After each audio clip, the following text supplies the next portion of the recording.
ओम शांति। 9 अक्टूबर 2022 के अव्यक्त महावाक्य। पहले एक नज़र मुरली के मुख्य पॉइंट्स पर। आज बाप दादा ने विशेष 3 प्रकार के राज्य सुनाए। पहला है स्वराज्य, दूसरा विश्व राज्य और तीसरा है द्वापर युग के बाद हद का राज्य। बाबा ने कहा इनमें सबसे श्रेष्ठ है स्वपर राज्य अर्थात स्वराज्य, जिसके आधार से ही तुम आत्माएं अनेक जन्म विश्व राज्य अधिकारी बनते हो। स्वराज्य अधिकारी आत्मा योग की शक्ति द्वारा हर कर्मेंद्रिय को अपने ऑर्डर प्रमाण चलाती है। न सिर्फ स्थूल शरीर की कर्मेंद्रियों को बल्कि मन बुद्धि संस्कार भी आप राज्य अधिकारी आत्मा के डायरेक्शन प्रमाण चलते हैं। आगे बाबा ने कहा अगर कोई कर्मेंद्रिय धोखा देती है, जैसे कभी आंखें धोखा दे, कभी बोल धोखा दे, तो उसको स्वराज्य अधिकारी नहीं कहेंगे, उसको कहेंगे स्वराज्य अधिकारी के पुरुषार्थी। अधिकारी कभी अधीन नहीं हो सकता, तो अपने से पूछो पुरुषार्थी हो या अधिकारी हो। फिर बाबा ने कहा सबसे बड़े से बड़ा बादशाह है बेफिक्र बादशाह, और बड़े से बड़ा राज्य है बेगमपुर का राज्य। इस समय आप प्रैक्टिकल में राजयोगी अर्थात राजा बच्चे बनते हो, तो बाप को भी नशा है तो बच्चों को भी नशा है। और लास्ट में बाबा ने कहा राजा अर्थात रूलिंग पावर, तो स्वराज्य अर्थात रूलिंग पावर और कंट्रोलिंग पावर वाली आत्मा। अगर कभी लगे कि यह कार्य नीति प्रमाण नहीं है लेकिन समझते हुए भी कर लेते हैं, तो इसका अर्थ है कंट्रोलिंग पावर नहीं है, तो अभी पुरुषार्थी नहीं राज्य अधिकारी बनो। और अब सुनते हैं महावाक्यों को विस्तार से। मुरली का सार। भविष्य विश्व राज्य का आधार संगम युग का स्वराज्य। आज विश्व रचता बाप दादा अपने सर्व स्वराज्य अधिकारी बच्चों को देख रहे हैं। इस वर्तमान संगम युग के स्वराज्य अधिकारी और भविष्य में विश्व राज्य अधिकारी बनते हो, क्योंकि स्वराज्य से ही विश्व के राज्य का अधिकार प्राप्त करते हो। इस समय के स्वराज्य की प्राप्ति का अनुभव भविष्य विश्व के राज्य से भी अति श्रेष्ठ अनुभव है। सारे ड्रामा के अंदर राज्य अधिकारी राज्य करते आते हैं। सबसे श्रेष्ठ पहला है स्वराज्य, जिसके आधार से आप स्वराज्य अधिकारी आत्माएं अनेक जन्म सतयुग त्रेता तक विश्व राज्य अधिकारी बनते हो। तो पहला है स्वराज्य, फिर आधा कल्प है विश्व राज्य अधिकार, और द्वापर से लेकर के राज्य तो होता ही है लेकिन विश्व राज्य नहीं, स्टेट के राजाएं बनते हैं। सारे विश्व पर एक राज्य वह सिर्फ सतयुग में ही होता है। तो 3 प्रकार के राज्य सुनाए। राज्य अर्थात सर्व अधिकार की प्राप्ति। सतयुग त्रेता की राजनीति, द्वापर की राजनीति और संगम युग की स्वराज्य नीति, तीनों को अच्छी रीति से जानते हो। संगम युग की राजनीति अर्थात हर एक ब्राह्मण आत्मा स्व का राज्य अधिकारी बनता है। हर एक राजयोगी है, सभी राजयोगी हो या प्रजा योगी हो, राजयोगी हो ना, तो राजयोगी अर्थात राजा बनने वाला योगी। स्वराज्य अधिकारी आत्माओं की विशेष नीति है, जैसे राजा अपनी सेवा के साथियों को, प्रजा को जैसा जो ऑर्डर करते हैं, उस ऑर्डर से उसी नीति प्रमाण साथी व प्रजा कार्य करते हैं। ऐसे आप स्वराज्य अधिकारी आत्माएं अपनी योग की शक्ति द्वारा हर कर्मेंद्रिय को जैसा ऑर्डर करती हो, वैसे हर कर्मेंद्रिय आपके ऑर्डर के अंदर चलती है। न सिर्फ यह स्थूल शरीर की सर्व कर्मेंद्रियां, लेकिन मन बुद्धि संस्कार भी आप राज्य अधिकारी आत्मा के डायरेक्शन प्रमाण चलते हैं। जब चाहो, जैसे चाहो वैसे मन अर्थात संकल्प शक्ति को वहां स्थित कर सकते हो। अर्थात मन बुद्धि संस्कार के भी राज्य अधिकारी संस्कारों के वश नहीं, लेकिन संस्कार को अपने वश में कर श्रेष्ठ नीति से कार्य में लगाते हो। श्रेष्ठ संस्कार प्रमाण संबंध संपर्क में आते हो। तो स्वराज्य की नीति है मन बुद्धि संस्कार और सर्व कर्मेंद्रियों के ऊपर स्व अर्थात आत्मा का अधिकार। अगर कोई कर्मेंद्रियां कभी आंख धोखा देती, कभी बोल धोखा देता, कभी वाणी अर्थात मुख धोखा देता, संस्कार अपने कंट्रोल में नहीं रहते, तो उसको स्वराज्य अधिकारी नहीं कहेंगे। उसको कहेंगे स्वराज्य अधिकार के पुरुषार्थी। अधिकारी नहीं, लेकिन पुरुषार्थी। वास्तव में राज्य अधिकारी आत्मा को स्वप्न में भी कोई कर्मेंद्रिय व मन बुद्धि संस्कार धोखा नहीं दे सकते, क्योंकि अधिकारी है। अधिकारी कभी अधीन नहीं हो सकता। अधीन है तो अधिकारी बनने के पुरुषार्थी हैं। तो अपने से पूछो, पुरुषार्थी हो या अधिकारी हो? अधिकारी बन गए या बन रहे हैं? तो स्वराज्य का रूहानी नशा क्या अनुभव कराता है? क्या बन जाते हो? बेफिक्र बादशाह, बेगमपुर के बादशाह। सबसे बड़े ते बड़ा बादशाह है बेफिक्र बादशाह, और सबसे बड़े ते बड़ा राज्य है बेगमपुर का राज्य। बेगमपुर के राज्य अधिकारी के आगे यह विश्व का राज्य कुछ भी नहीं है। यह बेगमपुर के राज्य का अधिकार अति श्रेष्ठ और सुखमय है ही बेगम। तो बेगमपुर का अनुभव है ना? या कभी कभी नीचे आ जाते हो? सदा रूहानी नशे में बेगमपुर के बादशाह हैं। इस अधिकार में रहो, नीचे नहीं आओ। देखो, आजकल के राज्य में भी अगर कोई कुर्सी पर है तो उसका अधिकार है, और कल कुर्सी से उतर जाता है तो उसका अधिकार रहता है, साधारण बन जाता है। तो आप भी स्वराज्य के नशे में रहते हो, अकाल तख्त नशीन रहते हो। सभी के पास तख्त है ना, तो तख्त को छोड़ते क्यों हो? सदा तख्त नशीन रहो, रूहानी नशे में रहो। अकाल तख्त, वह अमृतसर वाला अकाल तख्त नहीं, यह अकाल तख्त। यह अकाल तख्त सभी के पास है। तो अकाल तख्त नशीन स्वराज्य अधिकारी किसने बनाया? बाप ने हर ब्राह्मण बच्चे को तख्त नशीन राजा बना दिया है। सारे सृष्टि चक्र के अंदर ऐसा कोई बाप होगा जिसके अनेक सब राजा बच्चे हो। लक्ष्मी नारायण भी ऐसा नहीं बन सकते। यह परमात्मा बाप ही कहते हैं कि मेरे सभी बच्चे राजा बच्चे हैं। वैसे दुनिया में कोई कहते हैं यह राजा बच्चा है, लेकिन बने कुछ भी, सर्वेंट बने या कुछ भी बने, लेकिन कहने में आता है राजा बेटा। लेकिन इस समय आप प्रैक्टिकल में राजयोगी अर्थात राजे बच्चे बनते हो। तो बाप को भी नशा है और बच्चों को भी नशा है। तो स्वराज्य की नीति क्या रही? स्व पर राज्य, हर कर्मेंद्रिय के ऊपर अधिकार हो। ऐसे नहीं कि देखना तो नहीं चाहते थे, लेकिन देख लिया। आंखें खुली थी ना, इसलिए देखने में आ गया। कान को दरवाजा नहीं है, इसलिए कान में बात पड़ गई।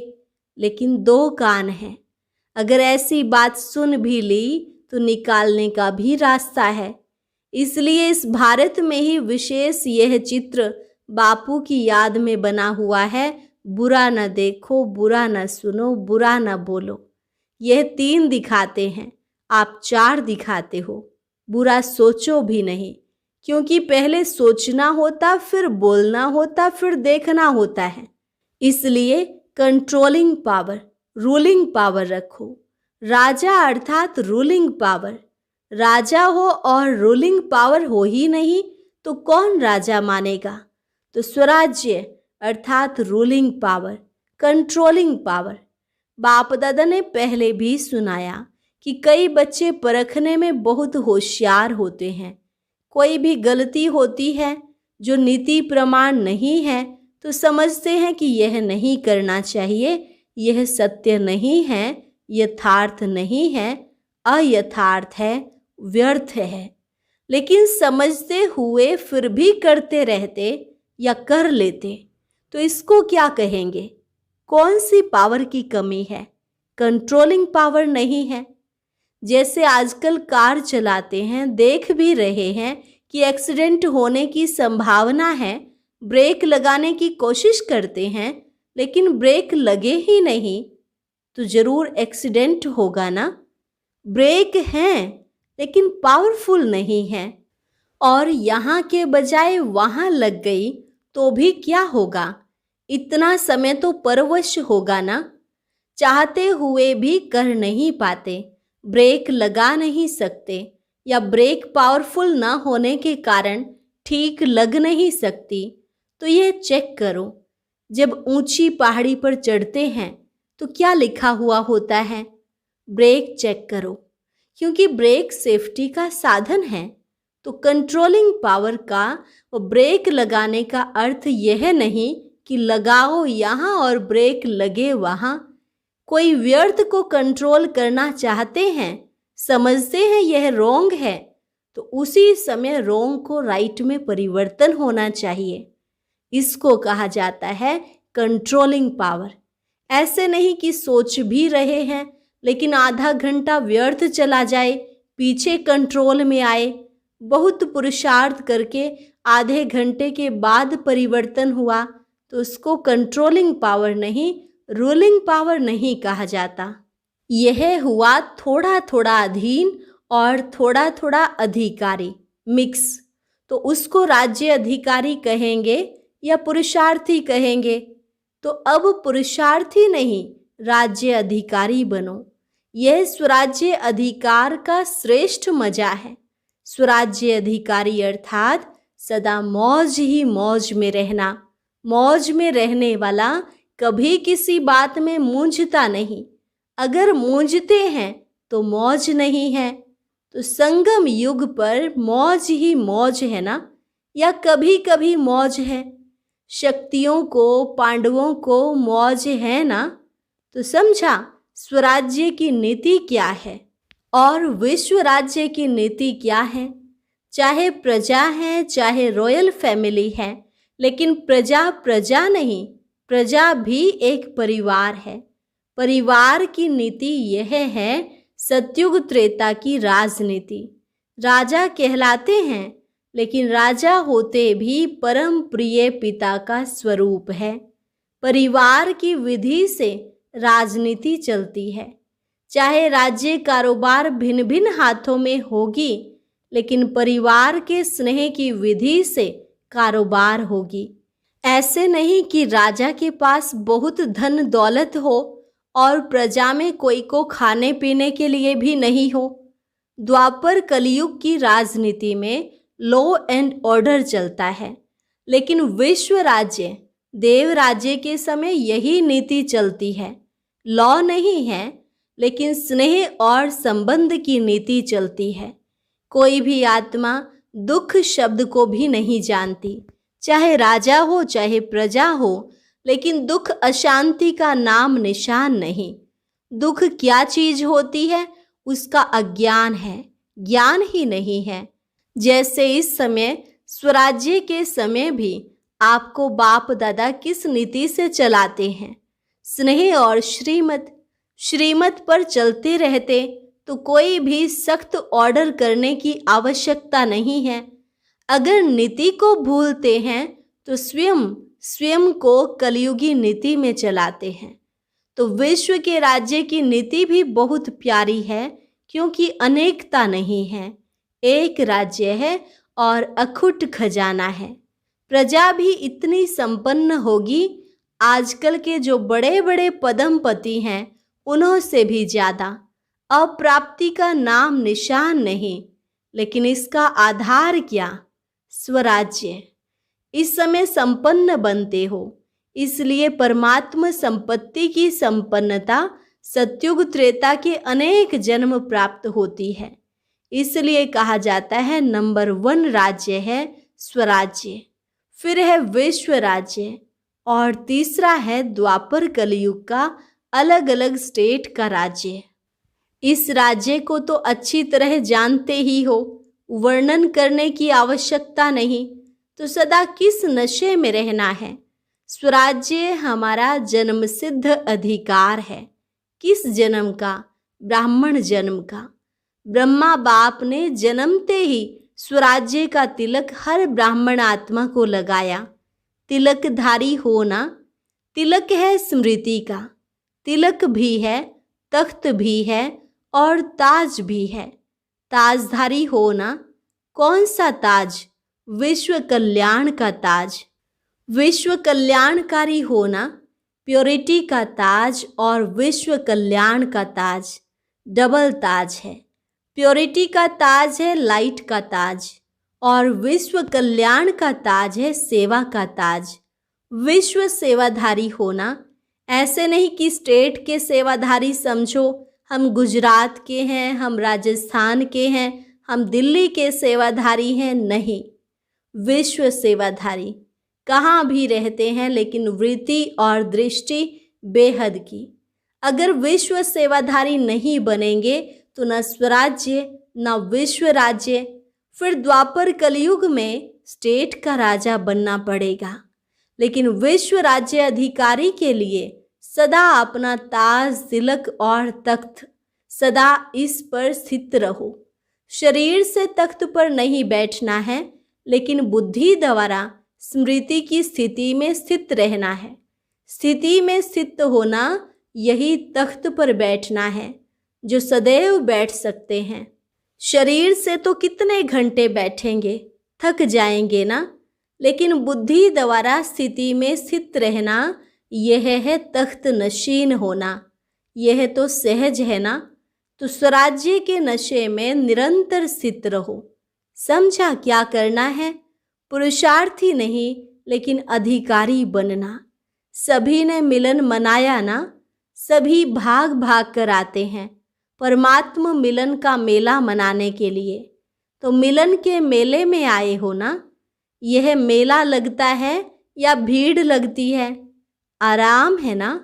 आराम से रहना, खाना, चलना सब आराम से है ना। फिर भी बहुत लकी हो, उन मेलों के मुआफिक मिट्टी में तो नहीं रहे हुए हो। फिर भी बिस्तरा और खटिया तो मिली हुई है ना।